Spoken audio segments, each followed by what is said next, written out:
to Simpler. We are three pastors, husbands, and fathers on a journey to make life simpler by holding Jesus as the core for every belief and practice.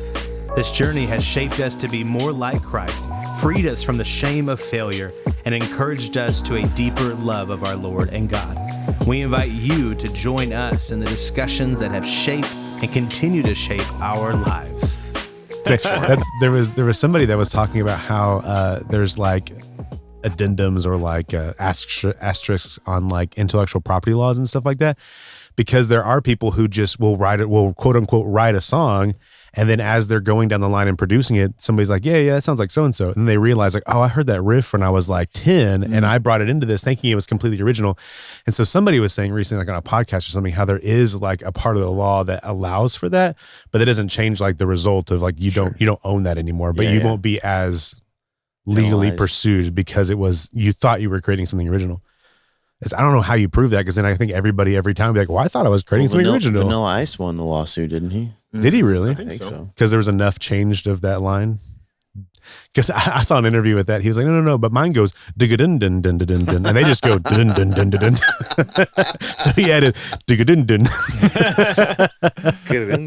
Yeah. If you hear the very beginning of each of those songs, I defy you to be able to tell the difference just from those initial, like it's Vanilla Ice said it. Vanilla Ice. Dig-a-dun. It's the same. He does like construction and remodel and stuff. His show's kind of fun. Is it? I've never watched it. I don't know if it's still on, but it had a run for a while. I forget what channel, but like I watched it, and they did some kind of cool stuff. They only did like really, really high-end houses, like really high-end houses. My favorite. Well, yeah, I mean, if you're going to hire somebody high-end, you want Vanilla Ice. They did this bathroom where they put a teak floor in the shower area, but the shower was like the size of this studio. Wow. Good. And they had a tub, and some other stuff, but it was like this giant area that was like the shower area, but it was this teak floor, and it was crazy how they did it, because you still have to have the drainage underneath. So they had the concrete floor underneath sealed with the drains, and they had, but then it's hard to put the teak in to make it level and flat. But I still to this day, like, if I get to do my own custom bathroom, like build it from ground up, I will put one of those floors in. Like I saw that and I was like, I'm doing it. That's tight. I'm doing it. Now I want to see what teak floor, T-E-E-K? T-E-A-K. I want to see what teak looks like. Well, so everybody. It's not super pretty. It's just like the most water resistant. Oh, I got you. Out there. Yeah. So everybody. Oh, yeah. That's dope. I like that. So everybody listening and watching, today is the 5th Tuesday of April. And what we do on 5th Tuesdays is we jump into a conversation that we don't necessarily have completely ironed out, have the simpler view for. We don't necessarily script our other podcasts by any means, but there is a general consensus amongst the three of us of the direction we're going, the simpler view, the mindset we're trying to convey within the episode, and how we got there scripturally and through the discussion and stuff like that. But with the 5th Tuesday, it's usually a topic that one of us presents, and today Ryan has brought a topic for us to discuss based off of is that a recent interview? Yes. Cool, sweet. So Ryan, you can kick us off and jump us into the topic. All right. So a couple of weeks ago, and let's see, this was the YouTube video is dated April 1st, 2024. So just a few weeks back. And it's an interview. It's a British TV show. It's an interview by Rachel Johnson with atheist Richard Dawkins. And it's an 8-minute clip of her interview. And in it, he states that he is a cultural Christian. And he states that he does not believe at all the Bible. He doesn't believe any of the religion of Christianity. He thinks the religion of Christianity is foolishness, but he finds a great value in cultural Christianity. Feels that cultural Christianity is of greater benefit than is cultural Islamic kind of teachings. Even says at one point, if a missionary was going to go into Africa and it was going to be either a Christian missionary or a Muslim missionary, he would want it to be a Christian missionary. He says he likes to sing the songs. He likes the Christmas carols. Or he says he enjoys the songs. I don't remember if he says he likes to sing them. He enjoys the songs. He says that the old cathedrals are part of our culture. They're really beautiful. I'd hate to see them gone. and he feels that there's just a good general thing. The interviewer asked, like, we're departing from Christian stuff here in our country, there in the UK. What would you think if that happened? And he thinks that it would be terrible if that happened. He thinks that cultural Christianity is very important, and he emphasizes 3 or 4 different times. But to be clear, I don't believe anything that the Christians believe.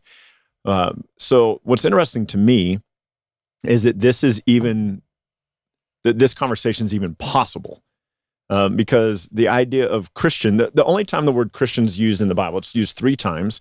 All 3 times it is outside people looking in at the people of faith and referring to them as Christians. Mm-hmm. And so this is how people who followed Christ were identified.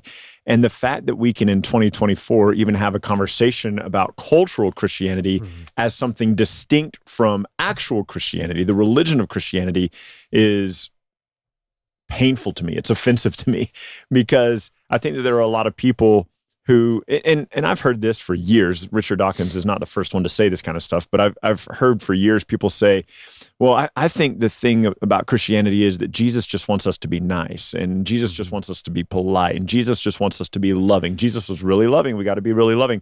So I think the idea of cultural Christianity is a really old one, and it has been around for probably longer than I've been around, for sure. But like, I think there's this we know it's been around longer than I've been around, because who was the Roman emperor, Constantine, right? Who said, hey, everybody's a Christian now. Mm-hmm. Like, that's cultural Christianity. When the king says, if you're not a Christian, we're going to kill you, and everybody goes, okay, cool, I'm a Christian then. That's cultural Christianity. Mm-hmm. So it's been around for centuries, nearly millennia at this point, Just a little bit longer than you. Yeah, just a little bit longer. But what I mean more than that is, like, I think that there are people sitting in churches today who are calling themselves Christians, yes, but are not. They would say the same thing that Richard Dawkins is saying. And they're going to church and they're singing the songs and they're part of these things, and they would say, oh, no, I'm a Christian. And then you'd go, so you believe all the religious stuff? You believe that Jesus, one of the things he points out is, do you really think Jesus was born of a virgin? You think he died and was raised from the dead? And what's super interesting is Romans 10, if you don't believe in the resurrection of our Lord, then you're not saved. You're not a Christian. But he's establishing a separate category and saying, oh yeah, cultural Christianity is great. And I think that we probably have a lot of people, even in West Texas, where it's Christian, like I think we have a lot of people sitting in our churches who are cultural Christians, who this is just what they do. They want to, like, I kind of hear people lump it all in with good manners. And they'll be like, well, look, I'm gonna teach my boys to stand when old people walk into the room. I'm gonna teach my boys to open the door for their mom. I'm gonna teach my daughters to do this kind of thing and say yes, ma'am, and no, sir. And he goes, and I'm gonna take them to church. And I think that that's what Christianity has become to a lot of people. Just like, it's just part of the good mannered thing. So maybe we shouldn't say become, because that's probably what it always was. Like, making a distinction between cultural Christianity and actual Christianity. Yeah. If we're going to do that, like, it's not like actual Christianity changed. You're just talking. Right. You're actually talking about the culture, right? So cultural Christianity has always been that way, where it's like it ebbs and flows with what the culture decides it is. Yeah. So it's not like it. I don't think it's become something. Yeah, I think the thing is, though, that that is definitively not Christianity. Like, what people call cultural Christianity is not Christianity. I think the trouble comes in this conversation, and the fact that we're trying to argue for Christianity when it was a term, to your point earlier, that was given by people who weren't Christians as an insult to Christians, and then only took shape, as far as I understand, because there was, I forget, Josh Schultz can tell me, it was Constantine who maybe started it, and then someone emperor after him maybe who like instilled it. But like, that was when the institutionalization of what we call Christianity started. So to be fair, Paul didn't say we're Christians. Right. Yeah. He called us saints, holy ones. Yeah. So righteous. The problem is that we're arguing over a term that has never really had the weight. Yeah.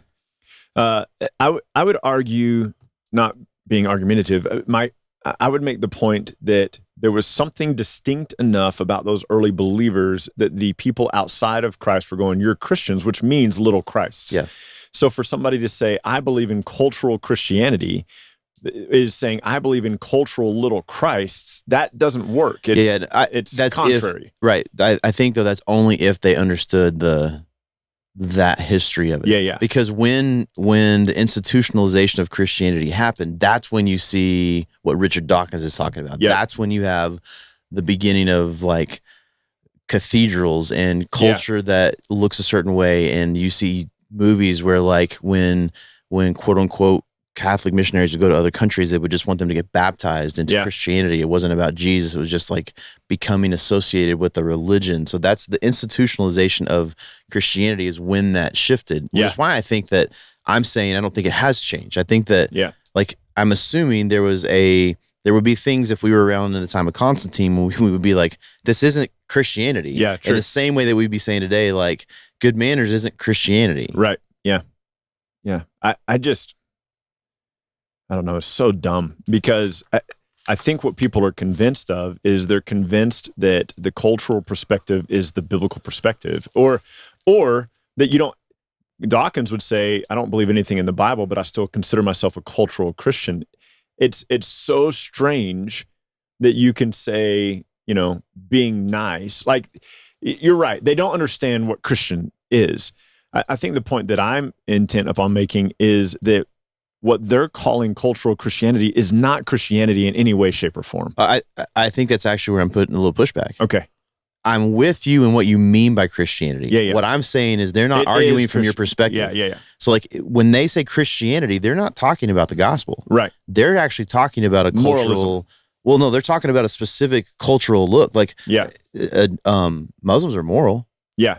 So I think they're specifically talking about a cultural look that is bent on Judeo-Christian values beliefs or and whatever. tendencies. Right. So that's what I mean is I don't actually think I'm not, maybe where we differ on this is I'm not actually bothered because I don't feel like it's a slap at the gospel.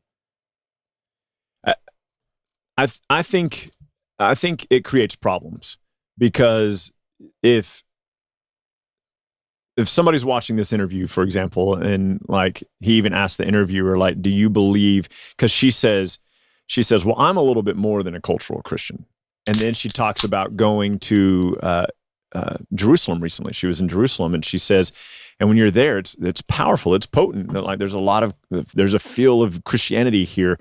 And he presses her and he says, well, do you believe that Jesus was born of a virgin? She goes, well, that's impossible, right? So like she views herself as more than just cultural, but also does not have faith in Jesus as God. Mm-hmm. And I think what you're going to do is you're going to have people who call themselves Christians based off of these two people, like this kind of viewpoint. And some are going to land where Richard Dawkins lands, and some are going to land where the interviewer lands a little bit further, like, well, I believe a little bit more than you do, Richard. Mm-hmm. And they're still going to call themselves Christians. And I think where it confuses the gospel is this is their gospel. So that's the first you've said that statement. I think that's different. Okay.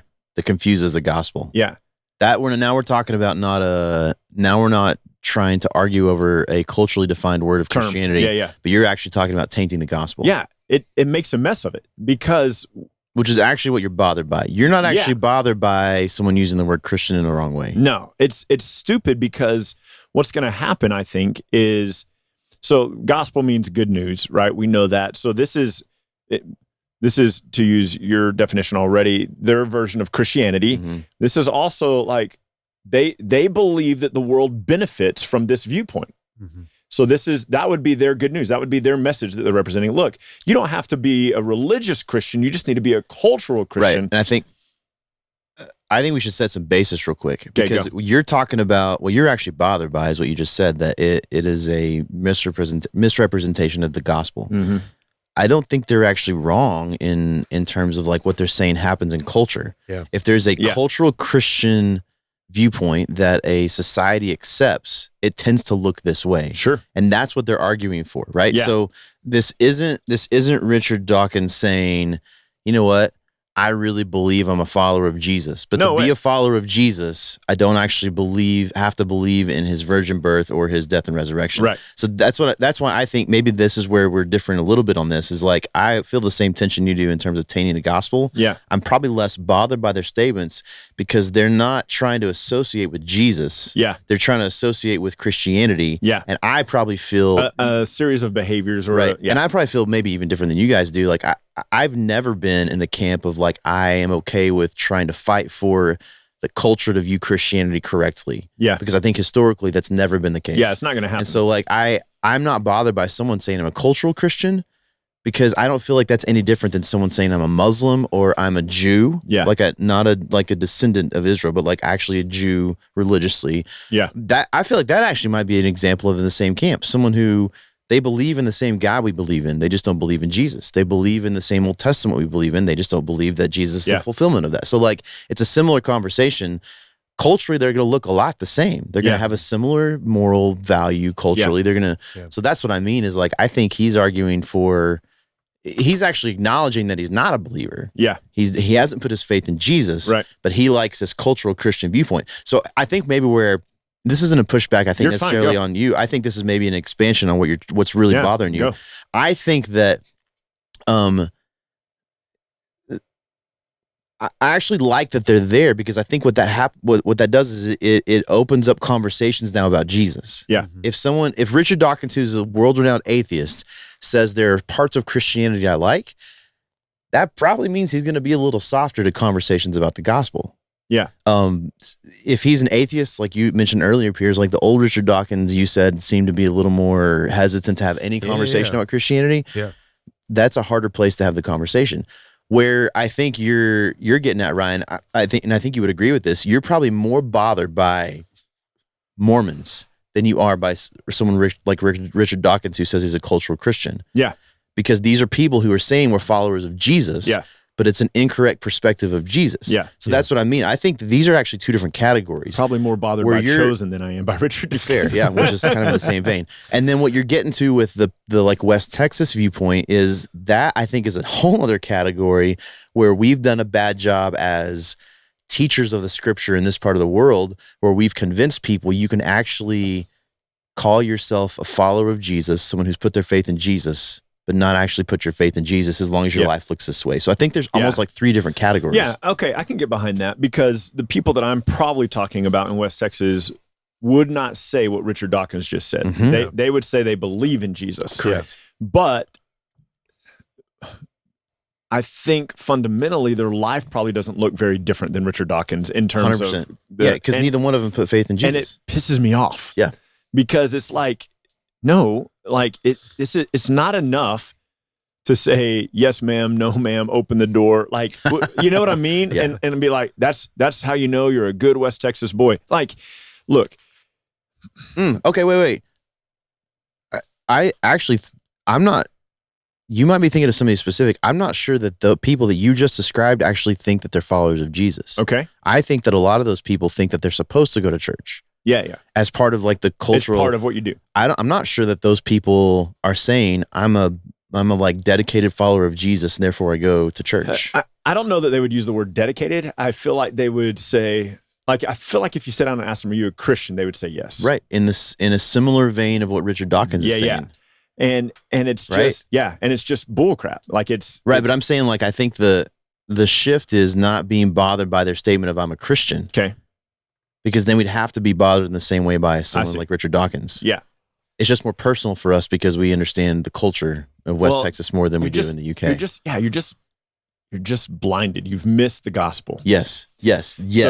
So like for me, somebody who will come and say, I don't like the intermingling of it, because if somebody came to me and said, I like when I was in India and they say, I serve, Ganesh, that wouldn't bother me a bit. And Ganesh teaches me to be kind until it's time for me to be full of wrath or whatever. I think Ganesh is actually one of the more violent ones. I can't remember. It's been way too long, but that wouldn't bother me a bit because it's not masquerading as Christianity. Yep. And it's not even trying to like dip its toe in the pool of Christianity. Like quit. Like it feels like Well, I'll tell you what it feels like, and I think it is, but I feel like it is an oversimplification or a reduction of everything that actually makes faith in Christ valuable. Yeah, you're saying it muddies the water. Well, and it just reduces it all to just moralism or trite, practices or whatever. Which we would all say is a lie the enemy is using 100%. to downplay the gospel, which I think is why I'm 100% with you on this. That's actually what you're bothered by. Yeah. Is not This the is usage, garbage. not the cultural usage, not the how people describe it, but the fact that it somehow like muddies the gospel. So this to me is a little bit, not Richard Dawkins, but this concept to me is a little bit Matthew 7:21 through 23, where he says, not everyone who says to me, Lord, Lord, will enter the kingdom of heaven. In the last days, there will be many who say to me, Lord, we cast out demons in your name, prophesied in your name, did miracles in your name. And he'll say, depart from me, I never knew you. Like these are people who are walking around going, yeah, I'm a Christian.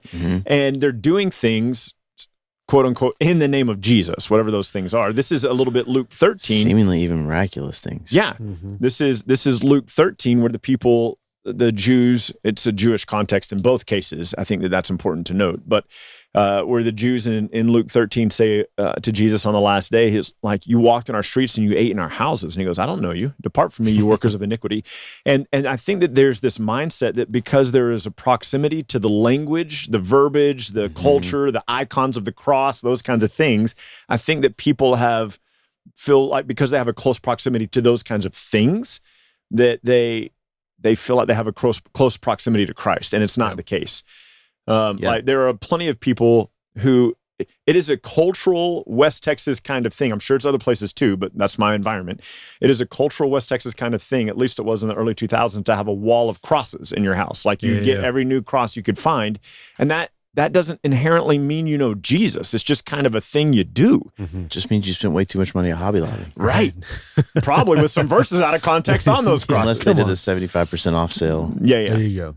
Yeah, But do it wisely, you know. It's just so frustrating to me because it's like, I think with every passing, I can't say every day, I'm going to say with every passing month, I am more convinced that there are way fewer followers of Christ than we think. Yeah. And, Absolutely. And I think in part it's because of this kind of garbage where it's like, I'm with you. well, you know what? I don't really need to believe he was like the fact that the interviewer, I wish that I could be there in that chair and ask her, because she says to Richard Dawkins, well, I'm not a cultural Christian. I'm more than just a cultural Christian, but does not acknowledge, I just lost sound.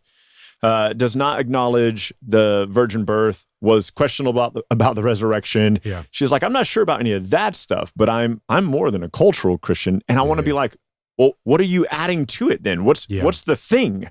You know, like I find myself torn in the midst of the conversation because like I was going back and forth of just different thoughts in my head and playing it out, and I still am. But like, excuse me, coming at it from the perspective of like purely cultural, people acknowledging what Christians or what believers of Jesus have done as a part of culture for so long. And so like one of the ones that I've heard talked about recently is like hospitals and orphanages, like just talking about how like Christians add so much to the culture just because of the value that their beliefs put on life, and how they like at George Mueller, like the opening of these orphanages, these hospitals, the pouring into the poor and things like that. Sure. And there's been non-believers who say, man, the world needs Christians because we need people to help other people. And so like, and I like kind of what you said a second ago, Micah, of like how that can breed a level of softness in the conversation. Like you're already acknowledging the value that Christians put on life. Let's talk about the gospel. Like let's talk, like it's kind of like the door's a little bit open. Same thing with like a Christian, to use Dawkins' terminology there, a Christian culture is going to be the ones that go to church on Easter and Christmas. And so like part of me, I mean, we had to have 5 services this past Easter. So like part of me is like, we should weed it out or whatever. But like also we got people in the door. Like also we were able to proclaim the resurrection of Christ because of that. So part of me like sees as a Christian, as a pastor, as one who wants to see the lost come to know Christ, I kind of like manipulating the system or the misunderstanding for a means of sharing the gospel. But then on the other side, I see like throughout history, we've seen such growth when it comes to the gospel in regards to times of like purging, when times of like persecution, times of these things where people were wanting to kind of what I said about old doctrines of like, that's lies, like push it aside, get rid of it, where people are fleeing from hymns, fleeing from churches, fleeing from things. You kind of see the underground church thrive in that. And so there's kind of this weird, I'm kind of thinking one way, and then I think about another way. I don't think it's actually ultimately impactful. I'm not going to say that there's not going to be any soul that's... Which part? The idea that it makes it easier to have the conversation about the gospel. I didn't say that. Oh, sorry. I said he's probably more open to those conversations. Gotcha. So not easier. Yeah. And that's one point I was going to make. I think the problem is that we think that the gospel conversations change based on someone's willingness. No. All I'm saying is like with Dawkins, literally all I'm saying is I think that person, he might be more open to that conversation now than he would have before. That's all I'm saying. I'm not saying it's easier. I think that's a fair statement. But I always want to be shrewd with the gospel. Because otherwise I think we have a John 6 situation where the people are following Jesus in John 6:2 because he did many miracles. Now they're following him in John 6:26 the next day because he fed them. And then he presents the gospel. And what do? They all leave. Yeah. So I think if we're not careful, I think a lot of churches have adopted that mindset of bait and switch. Like, let me present to you a soft kind of view of Christianity. Here's some really nice things that we're doing. Furtick did that at Easter. Yeah. By not using, they did that post where they're like, gospel, don't use these words. Blood, yeah, like, that's not the gospel. No, that's a nut kicking is what that needs. To be 100% clear, that wasn't what I was saying. I know. I'm just saying, like, just want to be clear. I because the culture we live in, they're going to be come through the doors, boldly proclaim the resurrection. That's what I meant. You're talking about being shrewd with the opportunity. Absolutely. That's what I mean. Absolutely. And I agree with that. Yeah. I think that there are a lot of churches who do the flip, who are like, oh, there's a lot of people having these conversations about cultural Christianity. Let's market ourselves as cultural Christians, get them in the door. Soften it. Yeah. And then we'll try to show them the gospel. And I think that's as effective as Jesus was in John 6. There's no church that does that. Well, here's what I mean. Yeah, because they don't actually share the gospel. I'm agreeing with you, but I'm saying there's no church that does that because the churches that do that are not there to proclaim the gospel. Yeah. So that's why maybe I feel a little different. I'm not actually bothered by it more than I'm bothered by someone who doesn't proclaim the gospel clearly. Yeah. I'm with you that it muddies the water. Yeah. I am not a fan of it. All I'm saying is I'm less bothered because I think I probably expect that. Yeah. You know what I mean? It's like, these aren't people in the first place who I was like, I thought they were Christians. Yeah, I thought they were something. Yeah. So it's like, I always assumed you were an idiot. And so like, it doesn't bother me that you act like an idiot is what I'm saying. Yeah. You expect that of them. And so people are bothered by these mega churches doing these things. And I'm like, what did you expect them to do? Right. I think for me, it's, and not saying that you're having a correct expectation of the environment we're in. For me, it just pisses me off because it's like, it's like quit playing at the things that for me are life, and that you know what the difference are is? Life, not just for me. It's not because that implied that it's my belief that they're life. Actually, you know what I mean? I know what the difference is between me and you in this. Yeah, you actually care about the people. Like you actually have a shepherd's heart. You're like, it bothers me that you're in this place as a person. I'm like, this guy's been an idiot the whole time. I don't care. Like, legit. That's probably the difference in emotion. Is like you actually have a concern for the people. Yeah, and you're playing at something that is life and death. Yeah. And quit. Like, are you kidding me with that? Yeah. Like, are you freaking kidding me? We would all three have the same fervor and intensity confronting somebody who's proclaiming a false gospel. Yes. It might look a little different. Yeah. You know? But I think we'd all have the same fervor and intensity. So I think that's maybe the only difference between us is like our emotions on how we feel about these kind of things. Like I think I've come to a place where I recognize, we all have, where we've recognized what you said earlier, that there's a lot less people that are actually believers that proclaim themselves to be Christians. And I'm using that verbiage very clearly. Yeah. There's a lot of people who say they're... What's the term we use culturally? Yeah. Well, I'm just saying, like, I said believer and then Christian. I think there's a lot of people who say that they are Christians, and I think that they might be right culturally. Yeah. If we're using that term. Yeah. Culturally. But not believers. But not people who've put their faith in Jesus. Whatever word you want to use for someone who's put their faith in Jesus, they're not that, but they are someone who functions in a Christian cultural way. And so that's what I mean is like, I'm with you. That muddies the water greatly. Yeah. But I don't think it changes the message. The message is still from our perspective. No. The message in general. The message in general of the gospel doesn't change. It's never changing. It doesn't matter if the person is an atheist or thinks they're a Christian. Yeah. I think that's the problem, is that we think that the message changes. Yeah. Well, we treat people differently based on the circumstances they're in. There were people when I was growing up who, from an evangelistic perspective, they would say, well, you have to come at it from the perspective that they're in. They would always reference, well, Jesus spoke in parables so that the people would understand. And when I was much older, I was like, that's not why Jesus spoke in parables. But I think one of the things that is funny, because you can just read that. I know, it's right it, there. man. He said, I say these things so they don't understand. Yeah. So I think one of the things that bugs me, like I was really intrigued by what Richard Dawkins said, because he is an outspoken atheist, meaning he does not believe in God. Also calls himself a cultural Christian. So he is a cultural Christian atheist, which is such a weird thing. If you have attached the word Christian to people who put faith in Jesus. Right. So I think, now to your point, let me say it in a different way and tell me if I'm on to what you're saying here. But like, take cultural Christian out completely, that verbiage out of the conversation completely. And let's say that he's sitting here going, look, I think that we should build hospitals, and I think that we should take care of the poor, and I think that we should treat people with dignity. And I think, like, all these things that he's attaching to the idea of cultural Christian. If you remove the term cultural Christian, people would go, yeah, I think that's a good way to treat people, right? Like, without the term cultural Christian. What's interesting to me about it is how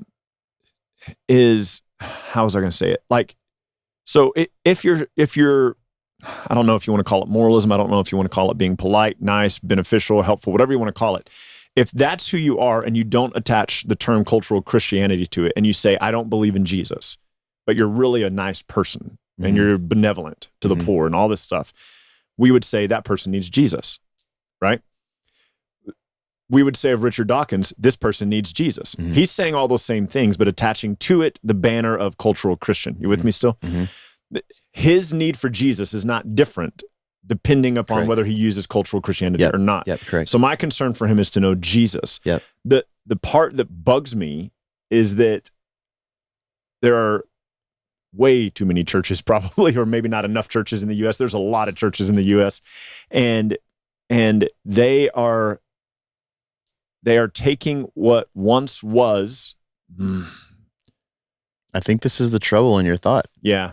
I think you've built a platform of Christianity as people of faith, and I'm telling you that there's only been a small amount of time in history that's actually been true. Yeah, like the first century. almost similar to the remnant in the Old Testament, where you have these people of God, in a general term, the people of God, but there was actually only a small group of people within that group that had put faith in God as a provider of salvation. Right. So Israel were the people of God, but the remnant were those who had put faith in God. So it's not the same, but it's similar. Yeah, it's just one of those things. It's kind of like, I mean, we talk all the time about language and the importance of language. And so, like, the word church is a problematic term for a lot of reasons. And so Christian now has just become this, I don't know, this like really weird genetic experiment. It feels to me, kind of is like total feeling, but it feels to me like this is almost like the separating again of what he's saying, cultural Christianity and actual people of faith. It feels like this is like the beginning of another distinction. Yeah. It's almost like Christianity became this term that was muddy because it included people of faith and people that weren't of faith. And now it's almost like there's a separation. Now you have an atheist, to your point a second ago, claiming to be a Christian, which means there has to be a separation of people who put faith in Jesus from that. Because if the cultural viewpoint is Richard Dawkins is actually a Christian, then we have to say we are definitely something else. Yeah, because we're not that. Right. Yeah. So it'll be interesting to see. It'll be one point. Oh, go ahead. Go ahead. One point real quick while you're fixing your audio volume. I think it's interesting that, like in maybe to your example, the West Texas culture, because this is what we experience. There are West Texas parents who've proclaimed faith in Jesus, who claim that their kids' salvation rests in a decision that they supposedly made at like a VBS or a youth event, right? Yeah. So if you have a kid, if my kid has zero evidence of the Spirit in their life, but I'm like, no, they made a decision back in the day, that's cultural Christianity. Yeah. That's not different than Richard Dawkins. And that might be really harsh for people to hear. I'm telling you, you're not any different than Richard Dawkins in your definition of Christianity. Yeah. If you think that a decision that your kid made when they were young, but then there's no evidence of the Spirit in their life, actually means that they're a Christian. Well, and that was a good conversation that you and I had the other day. I really liked that. I was sharing that with Michelle later, that the idea, instead of saying, do you believe in Christ or have you put faith in Christ? Because a lot of people, including my dad to the day he died, would say that. Yeah, I believe in Jesus. Even Richard Dawkins acknowledged that Jesus was a historical figure. Yeah. And so like the idea of do you believe in Jesus is a very broad question, because almost everybody... Richard Dawkins believes that Jesus existed. Correct. But to instead of ask, hey, do you believe in Jesus, to say, is there evidence that the Spirit's at work in your life? Because we who have, if you have the Spirit of Christ, you belong to Christ. If you don't have the Spirit of Christ, you don't belong to Christ. Right. Romans 8:9. And so the evidence isn't what I believe. I mean, my faith is what saves me. My belief is what saves me. But the evidence that my belief is actually truly in Christ is the work of the Spirit in me. Because even in James 2, it says the devils or the demons believe and they tremble. Like there is a belief in Jesus that does not include salvation. Yeah, 100%. And so to get to the place where I think, now it is interesting, and these figures were I heard just a month ago or 2 months ago, but in our area, 130,000 people in the Tom Green County area and only about 9,000 in church. I always forget to mention this to you. You realize that a bunch of people from like our church live in Erie County too, right? I know. Yeah. You always just say Tom Green. I just thought, Well, because the figures are Tom Green County. I know, but you always say like, hey, for those of us in Tom Green County. Yeah. I'm like, well, screw all you people. Sorry, Mertzen, you're out. I mean, like Erie County is right next door to our church. It's like, right there. So, but these are the figures based off of Tom Green County churches. And so you've got 130,000 people in Tom Green and you've got 9,000 people in church. And so less than 10% of our West Texas Christian culture county is in church. And I think when I was growing up, I was at least led to believe that those numbers were flipped, that 80 or 90. Yeah. Everybody went to church. Really? Everybody knew church, well, that's just how I felt about it. That's kind of the implication. And I think it's interesting when you really look at the numbers. I mean, so Tom Green County has the same percentage of people churched that Washington State does. Wow.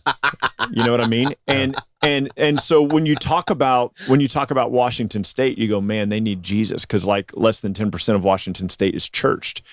No, that's way less than that, isn't it? If it's the same in Tom Green County as the same number as Washington State? No, percentage.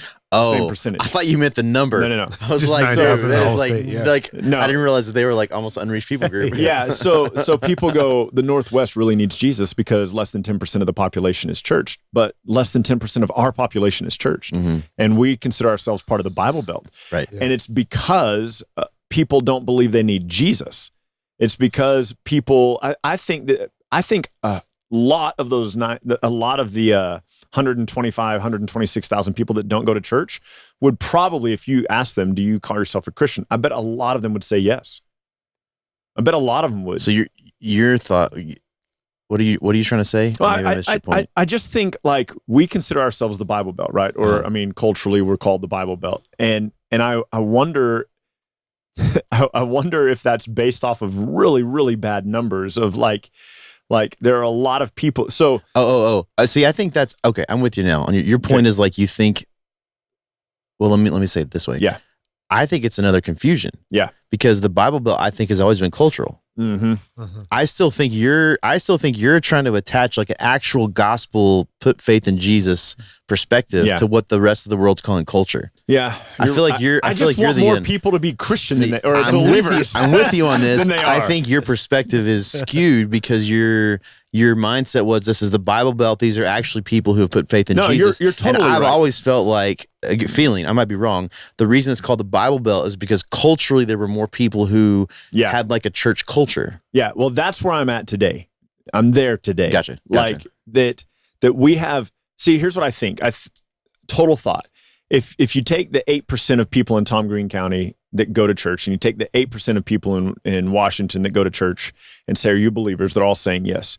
If you talk to the 92% in Tom Green County and say, are you a believer? I bet at least half of those say yes.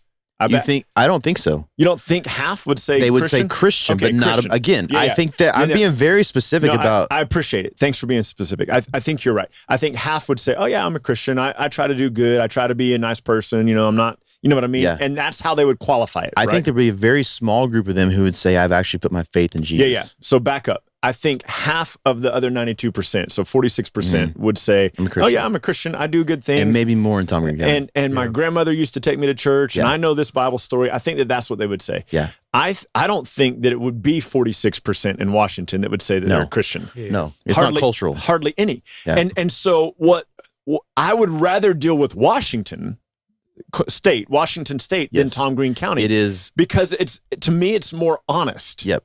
I was going to say it's a more transparent conversation. Yeah. Because the 92% there are going, man, I don't know anything about it and I don't care anything. You don't have to weed through the muddiness, which I think you're not having to define terms. You're not having to define the gospel. All of this is your struggle is the muddiness. I hate it. Of the gospel that happens when people use a term like cultural Christian. That's in essence what you're saying. Yeah. And I think where it undermines the gospel. Yeah. I think I wanted to go to the Northwest. Like that's what I want. Well, first of all, it's gorgeous. I wanted to. I've always had like an affinity for that culture. It's beautiful. I think I'm kind of fit for that culture, which is probably why I'm into disc golf culture. and you just cut up a whole bunch of lumber recently. So like Northwest. But part of the reason I think God left me in the Bible Belt is because of what you're saying. I think there's a unique opportunity for those of us who have put faith in Jesus, who grew up in this culture, who understand the muddiness that the term cultural Christian creates in terms of actually talking about the gospel. It's a unique skill, I think, to be able to have gospel conversations, understanding those things. Ooh, go ahead. And so I think in the Northwest, to be fair, you're starting from zero. It might actually be an easier conversation if you're not having to convince them that they're not a. It's way easier because you're starting from you're getting to build the foundation. So I'm 100% with you on the muddiness thing. I do think where I feel different, it's not a disagreement, where I feel different is I've always thought that these people aren't believers. They're a mess. Yeah. And I've always gone into churches that I preach at knowing probably most of these people aren't actually believers, which is why I probably am a little more harsh than other people because I go in pissed. Like I'm already ready. As cynical as I usually am, I was too optimistic about the. That might actually be why you're cynical, is because if your perspective was that these are probably Christians, you're just going to get wrecked all the time. And now I'm disappointed. Yeah. So I'll tell you, it just dawned on me. One of the reasons it pisses me off so much is so Washington State versus Tom Green County, where we live. I think you probably don't have as many Pharisees in Washington State as you do in Tom Green County. Sure. So the Pharisees in the scripture were the people who believed they knew God, who believed they were righteous, who believed they were good, and they were disparaging against everybody else, all the fringe people. And so that's the 46% who's walking around going, yeah, I'm good because look at all the things that I've done and I'm okay. And probably some of the 8% that are in our churches. Yeah. You know what I mean? And so like Jesus hated the Pharisees. He was like, you're sons of the devil. He goes, you're a brood of vipers. But the people who legitimately... Be nicer, Jesus. Come on. Yeah. The people who legitimately who were in sin, the woman at the well, that's Washington State. That's the people who don't know any better. And does that make sense? Like, and there was a lot of grace toward, and Jesus got ripped all the time for, why are you eating with the sinners and the tax collectors? And he's like, I'm not here for you. I'm here for the sick. I'm here for the people. And he's not approving of what the Pharisees do. He's just acknowledging that they don't believe they have a need for him. And so I feel like we see that a lot in our culture. Yeah. That there are people who are like, no, I'm good. Like my dad is one of those people. Like, I know all this stuff, Brian, that you're trying to tell me. I just don't care. I don't want to be different. I know all it. So I know all of this. So I'm good. And it's like, based on what crappy standard are you using? Yeah. Like, well, I think at the core of it, we have to acknowledge that it's the fault of, that's a bad way to say it, but there are a lot of, maybe not the fault of, there are a lot of preachers and pastors who are not proclaiming the gospel. Sure. Yeah. Even, we did this years ago, Ryan, at events. How many times did we hear pastors at these so-called good churches we were at say things like, God's going to take 99 steps. He's asking you to take the last one. Yeah. That's a works-based salvation. That's not the gospel. You freaking idiot. Yeah. So God's too much of a gentleman. That's not, I know this is a little bit harsh, but like that guy's not proclaiming Jesus. No, he's not. We have to be just as not okay with him, and we know him personally, than we are with Richard Dawkins. Yeah. You see what I'm saying? Like, 100%. That's where I think it's like, maybe I'm putting that weight on me and you, Pierce. You weren't even around yet. I don't even know if you were born yet. But I'm joking. But it was our. Off at that guy. I know, but like in those moments, we didn't say this is not the gospel. Yeah. For the sake of that relationship, we like talked about it later, but we didn't confront him. I'm with you. We didn't stand up in front of people and say that's not the true gospel. You see what I'm saying? Like it's people like us who haven't in situations stood up for the gospel that have allowed the perpetual like false gospel to be said in churches, quote unquote good churches, because we're not wanting to like mess up those relationships. Right? I mean, that's got to be that's what it was for me, probably. Whatever. You've never cared about messing up a relationship. I mean, if I'm being transparent, like I want to get booked again. I don't care about the person maybe as much, but like I don't want to be known as like, it would have wrecked me in terms of like getting bookings if that guy was like, this guy's an a-hole who constantly, anyways, but like, Well, there were definitely churches I didn't get invited back to because I didn't keep my mouth shut. And so, which is probably a good thing. Oh yeah. Even the relationships that have gone by the wayside in the past, I'm like, I think it's probably okay. Like if the reason those relationships went by the wayside is because of the gospel, okay. And I got to be honest, I don't think relationships go by the wayside if the gospel is actually core. True. You can have disagreements and you can be like, listen, we're in different places on this, but we both believe in Jesus. It doesn't, you might not do stuff together all the time, but it doesn't go by the wayside. Yeah, for sure.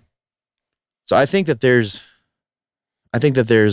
guys like us who probably should have done a better job for a long time of saying this is the gospel. Yeah. And I'm not moving from it. It's interesting. I mean, because you're talking about 20 years ago. Yeah. We were really young. We were. I remember everything about that trip. But anyway. And that's not, I know which one you're talking about. That's not the only time that happened. No, it's not. But that particular instance was where you led 2 lines of a hymn and then he brought you back up to keep doing more songs until like he redid my invitation. We won't say any names or anything. Maybe we're thinking of 2 different things. No. I remember that one now. Yeah, you're right. Anyway, it's just, I don't know, man. Like I think it breaks my heart a little bit. I think it pisses me off a little bit that people, well, look, ultimately I want people to know Jesus. And the idea that there are people who are saying, hey, here's what it looks like to be a Christian, and what they're selling people is bullcrap, just ticks me off. Now, do we need to start changing the language and reshaping the language? Yes. So maybe the way we do that is I am a believer in Christ, because maybe Christian has lost all meaning in our culture. Like, in terms of like actually associating with people who put faith in Jesus. Is that what you mean? Yeah, I think because I don't think it's lost meaning. I think it's changed meaning. Well, I think like, I think what we talked about last time, the tribulation and persecution coming, all the people who are cultural Christians won't face that persecution. They won't, because they're just they'll drop the name Christian so fast. They're like, oh, well, I'm just trying to be nice, man. That's all I'm trying to do. For the rest of us who are genuine followers of Jesus, like it marks everything we think and believe. And I'm just so frustrated at the number of people who are walking around and the number of just crappy teachers who are walking around going, you know what? Like, Can I ask you a question about that? Yeah. The teachers make sense to me. Yeah. Why are you frustrated that people are walking around that don't know Jesus? Why are you more frustrated by a quote unquote cultural Christian who doesn't know Jesus than you are by a Muslim that doesn't know Jesus? No, you're right. I shouldn't be. But the teachers. I think it's what I'm trying to get to. Like, maybe I'm trying to understand that. Like, what is it about that bothers you more? No, like it shouldn't bother me more because they're sheep. and they have believed something false. Yeah. And so come in but because I'm actually wondering if we would be more effective in, for lack of a better term, gospel work, gospel ministry, if we weren't bothered by people like that. Yeah. If our love for people came from the fact that we want them to know Jesus. Yeah. It feels to me like if I'm more bothered by a cultural Christian than a Muslim, then I have this affinity for the term Christian that probably shouldn't be there. Well, you pointed out something to me, I don't even know how many years ago, 10 years ago or more, but there was somebody that I was disappointed in. I had expected more of them. And I was really disappointed. And you said, "Why are you disappointed?" And you pointed out to me, the only reason you're disappointed, Ryan, is because you've known these people for a while and you had an expectation that they were different than they were. Yeah. And I'm dumbfounded still. Like, I shouldn't be. I know I shouldn't be. But I'm sitting down and I'm having conversations with people who are missing Christ, who have the vernacular, have the vocabulary, and I'm going, how are you still missing this? Yeah. And it's frustrating. And so that's probably what it is then, is it really is the people thing. Yeah. Like, you're frustrated. I don't think you're frustrated with the situation. I think you're frustrated with, like, you have a love for those people that causes you to feel frustration that they don't know Jesus. Yeah. It's just, it bugs me that they're like, I don't know, man. I just feel like people don't take Jesus seriously. And I think they do. A lot of people think they do. And that's irksome to me. I think you're an Ezra in terms of that. Like, I think you take it on yourself. I think that's maybe the difference in feeling is like, you're taking it on yourself. The fact that these people proclaim to be, in their minds, they say that they're Christians, which they're associating with Jesus. But in reality, they're not actually people who've put faith in Jesus. And that's what you feel, is you feel this internalization of that. Well, and to your point, I will be more effective as a minister if I don't know. I think I'm recanting on that. Quit thinking of it that way. I don't know. I'm taking that back, because I think Freaking that's idiots. I think that's me. Okay. I think what's always been obvious is that you care about people intensely. Like, you have a heart for people, and I think if that frustration goes away, I think that might take away some of what, like, who you are and how God's using you. If that makes sense. I think that I'm stepping back on that. I really think you would have the same concern for a Muslim as you do for a cultural Christian. Yeah. You just don't run into him very often. True. So I think it's unfair to say that to you, because there's no context for that. Yeah. I think you would you did in India. I bet you treated the people in India the same way as people who didn't know Jesus. Yeah. So I'm stepping back from all that, because I don't think that's true. I think that you do think correctly. I think you're bothered by people in their statements because you want them to know Jesus. There's an inconsistency in it that I don't like. Yeah. And so maybe that's part of it too. 100%. Is that there's an inconsistency. So it's like the guy who sits down with me and says, "Man, I really love my wife." But he's in the middle of this, 12-year affair that he's had. And they're finally sitting down and he's like, "Man, I really love my wife." I'm like, "No, you don't." And he's like, "No, I really do." And he's so convinced of it. And I'm like, you don't. Like, you literally actually don't love your wife, because because then I'll always ask, well, what standard of love are you using? Yeah. Cultural love, or are you using a biblical love? Are you using the love of God? Because you do not love your wife according to the things of God. If you did, you wouldn't be having this affair with her for honor the last 12 years. Like, there's an inconsistency, and it's the most apt example. It's the most apt analogy, I think, because it gets to the heart. That's how God talked about his relationship with his people from a sexual term. Yeah. So I think it's the best example. And most people probably wouldn't go, "Yeah, that's okay. He really does love his wife."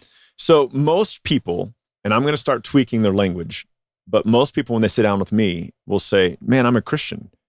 And I'm going to have to start asking, so are you a follower of Jesus? Yeah. Have you put faith in Jesus? Yeah. Are you being led by the Spirit? Mm-hmm. Because I'm realizing that there are a lot of people who will call themselves Christians that do not have the Spirit of God. Yep. And therefore do not have Christ. Yep. And see, actually, okay, I'm recanting on all the stuff I said about that because I think that's so needed. I think that there needs to be someone like you who loves people enough to sit down with them and have that conversation. Yeah. If someone tells me, because I'm a butthole, if someone was like, yeah, I'm a Christian, but blah, blah, blah, and I'm like, no, you're not. Yeah. And then we're not going to have a conversation. I'm yeah. like, shoot, I mean, you're I not. say, no, you're not too, but like But you're going to flesh it out. And I'm going to be like, I'll probably go straight to the point. Like, well, here's the gospel. Do you believe this? Well, then I'm like, okay, what I'm going to I'll tell you a little bit of the tension that I feel. I don't know, when I was 16, that summer, I turned 16 in May, and that summer, my dad left us for like 2 months. And it was the first time he took off on us. That was her name? 2 months? It's like a Native American. He would do that for the next few years. Like he would just be gone for a few months. So he took off for a couple of months, showed up. The way that I remember it, showed up about a week before we were supposed to leave for family vacation. With his work, there was a cabin that we had access to in Ruidoso. And so I was working a lot at that time. And so I drove my own vehicle out there. We went out and Haley and I got ripped a couple of times by my parents that week for ruining the trip. And I was like, are you kidding me? Like, our dad is a butthole. He's been gone all summer. He's going to show up just in time to take us on vacation. We're supposed to act like everything's the same. Everything's okay. Yep. The inconsistency in that drove me nuts. Mm-hmm. I was like, you want me to put on a happy face? And because I'm not putting on a happy face, I'm the one who's ruining this? Mm-hmm. Like, really? And it's just the people who I see, who are like, man, I know Jesus and I'm like, do you though? Like, really? Where's the evidence of it in your life? Where's the hatred for your sin? Where's the grief, the brokenness over those things that don't represent Christ? Where's the love and the affection for Jesus? Where's the longing for his return? And I think stuff like this with Dawkins only opens the door wider to have more people buy into that crappy false gospel. Yep, I agree. And I think that that's probably leading up towards the return of Christ. Moment when the abomination that causes desolation stands up in the rebuilt temple and proclaims himself to be God. Yeah. People are, I think that's happening, like where the world's getting prepped for the whole world to follow someone who proclaims himself to be God. The assumption is standing up in the rebuilt Jewish temple is that it has something to do with like a Judeo perspective, right? So maybe even like mingled in because it's Judeo-Christian culture now. Like maybe the whole world goes after, the whole world follows after him. Right. Yeah. That move. So it's going to be some kind of like, well, you've already seen this. I don't know if I sent you guys this video a couple years ago, but like where the Pope and like the head imam and somebody else were all meeting together, talking. Did I send y'all that video? Yeah, I have a vague recollection. Mm-hmm. It's moving that way. Yeah. And maybe that's what I feel is like, it's cool. Like, you're like, awesome. Well, Satan's always been trying to debunk Jesus. Yeah. And Jesus is always won. Yeah. So like, why am I more bothered? It's like just another venue that happens. I think where I'm at in this conversation, I think I've grown in this conversation to really appreciate your frustration for it because I think it's a needed thing. I think if everybody was like me, then it would not be a good situation for just the difference world. in giftings. And I will probably be the one to stand in front of people and say, I don't care what you think, but let me tell you what the gospel is. And even if that means you persecute me, I don't care. I think y'all would do that too. I just think it's going to be more in my wheelhouse to just be in the forefront of that. But no, I think your heart for it, Pierce, I bet you feel the same frustration because of your love for people. Yeah. I think that what I'm learning from this conversation is like there's a lot more value to that. And I think that like it's why I'm recanting on some of that stuff is because I think that's a necessary thing. I think that the frustration's good. Because it's built on, Ryan, you saying that the gospel's muddied. Yeah. because of how culture is changing the terms. And it's similar probably to like the trans stuff. Like we're changing the terms of what a man and woman is culturally. Yeah. That's frustrating because like I like the dude on What Is a Woman from California. He's like, if you got a dick, you ain't a chick. Like that's this is what it is. Like you can change the language all day long, but it doesn't change the fact that that's a dude. You know what I mean? Yeah. That's a girl. Like that reality doesn't shift. And so I think you're right. Like if you muddy the water with the language, it makes it harder to have the conversation. Yeah. And maybe what that should do, maybe this whole thought is like create more of a vigilance in us for being people who proclaim the gospel clearly. I think it's harder to win people over who think that they're Christians. Who think that they're Christians, who think that we're the same. Okay, Like, no, maybe we're not. to be fair, I think it's probably the same difficulty speaking to someone who's a committed Muslim or who's a committed Hindu or who's a committed Buddhist or That's you know what I'm fair. saying? Like Yeah. who like I think it's the same when someone is committed to something that's not Jesus. Yeah. It's the same kind of difficulty. It's just not something we encounter. What we encounter are, to using Dawkins' terms, cultural Christians who haven't put faith in Jesus. It's really interesting, and I sometimes wonder, and I don't want to make this a long point, so I'll just make it 30 seconds. I sometimes wonder what it was like to do evangelism in the first century world where probably no one identified as atheist. Everybody was following something. A God. And then Paul was able gods. to come in and go, look, I can tell you who it is more clearly. Let me show you who it is. I think it's the same. Yeah, that's interesting. I think it's the same. Do you? Yeah, because you're actually it'd be like going into a Muslim country in the Middle East. But we have a lot of people now who say there's no God, and that just wasn't very prevalent. It doesn't that's seem just in like the in West. the first century. No, that's not true.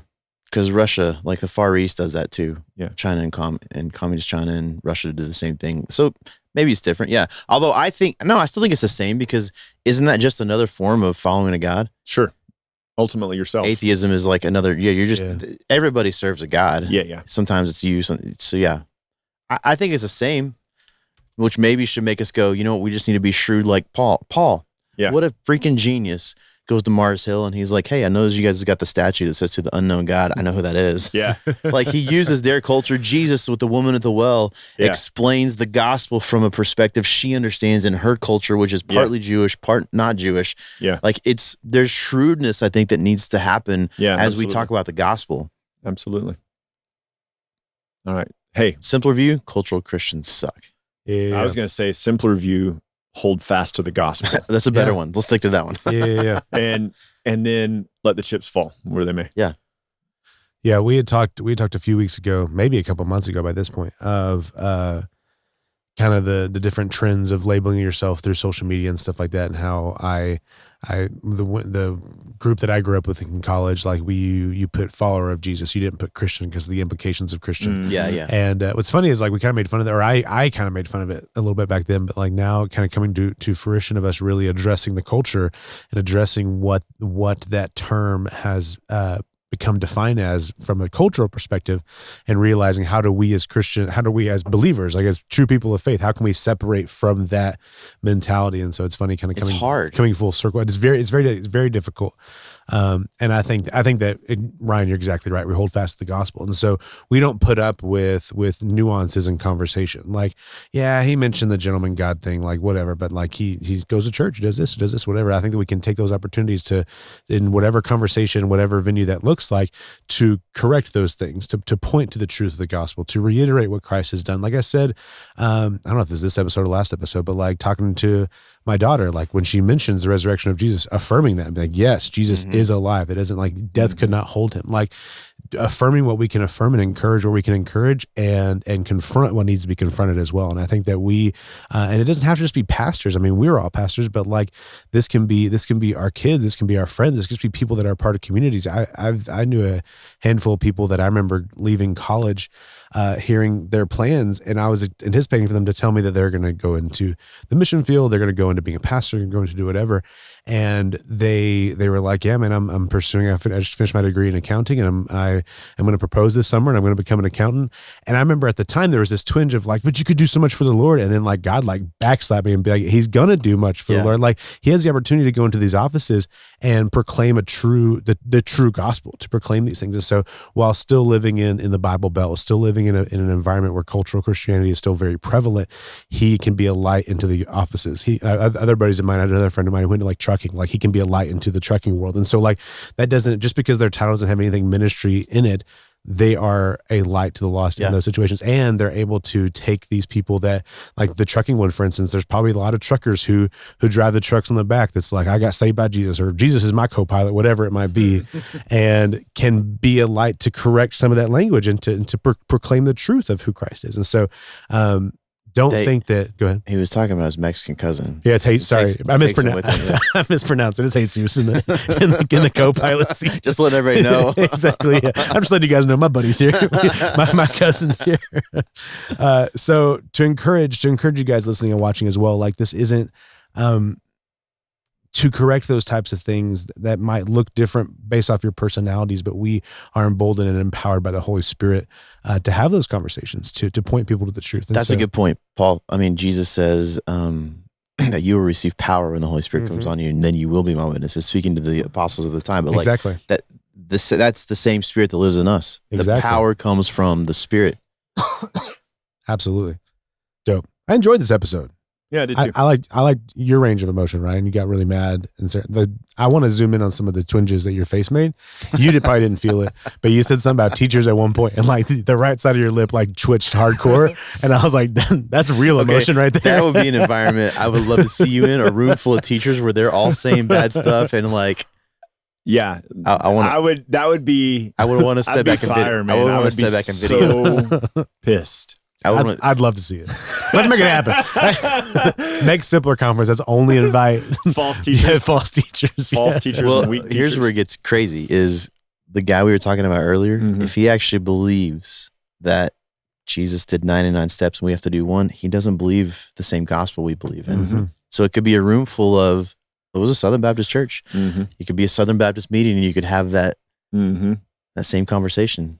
You know what I mean? It could be Assemblies of God meeting. It could be Presbyterian. It could be any denomination, and it could be the same kind of thing. Yeah. What's funny too, like on that note, I kind of enjoy the style of illustration that you'll do, Micah, where you'll tell a story about inviting various girlfriends over or whatever. Like you're supposed to hang out with Cameron, and then at the very end, you're like, and what's funny is as you're hearing the story, you're like, well, yeah, you kind of like nod along, but then you're like, this is getting ridiculous. What's going on? And then you realize like, oh, that's the whole point. Then you're like, no, that's so stupid. Why would I? I need to cherish my wife in this moment. So like, I love stories like that. But what's so funny is like, I need to flesh it out kind of the way you did there, because there is a point in the story where you're like, wait a minute. As the audience, you're like, awkward. What is happening? On purpose. One of the stories I used to tell was like, there's the typical war movie, and there's you have the fade in shot of the trenches, and you zoom into this young 19-year-old kid who pulls off his helmet, and there's a picture of a woman holding a baby. And in that moment, you're rooting for that guy in the trenches, because you need him to get home and see his wife and see his kid. And then you kind of flesh out the story of World War I. He saves his buddy. He gets the poor Purple Heart later, and he's dodging bullets, but he gets caught in the shoulder, but he's still able to carry his friend on his back. And then you get all the way to home, and then he kisses his wife hello. He holds his now 1-year-old child, and then he goes off to the bathroom, and he pulls out the picture, and he sits on the bathroom, and he falls asleep on the bathroom floor holding that picture. And then what's so funny, I've told that story so many times, there's still a handful of people being like, "Aw, he held the picture." And then, no. What do you? His wife's in the other room. What are you doing? Like, who cares about the picture anymore? You didn't tell him it was the picture is a different lady. Yeah, that's right. I was going to say the camera zooms in on the picture, and down in the very bottom it says photo 9x7, or like like it's like a stock photo. Came with the frame. Right. There's a flashback, and he's taking it out of the frame at Walmart, and he's putting it in his helmet. But I think that there are some things within cultural Christianity that sound so pretty to people that they're latching onto without them thinking like, oh, wait a minute. it sounded pretty because that picture was what he had the whole time, right?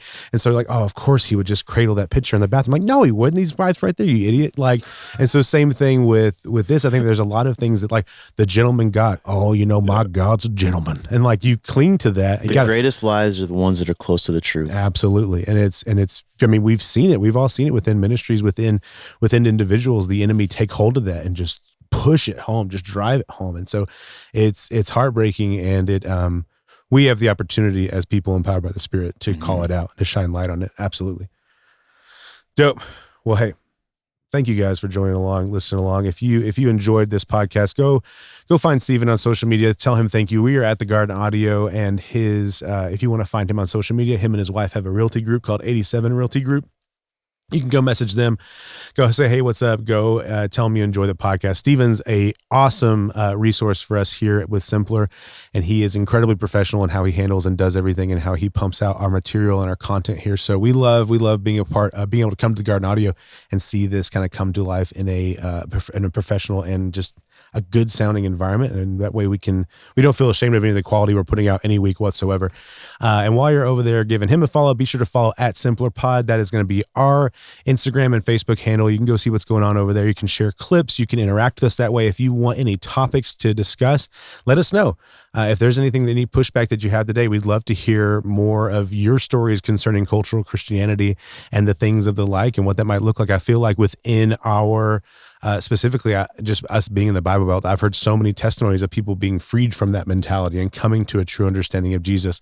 And so it's great to hear more and more of those stories of how we can rid ourselves of that mentality and come to know Jesus truly and come to know the gospel truly. So we'd love to hear your stories, may it be your personal story or stories you've heard. And hey, while you're here, while you're listening and stuff like that, go check out the show notes. We've got Simpler Bible tagged. We got Eagles Wings tagged. We've got our personal pages tagged. So go give all of those a follow. Go see what's going on in all the different places. And as always, keep Christ as core. What could be simpler than that? Catch y'all next week. Bye.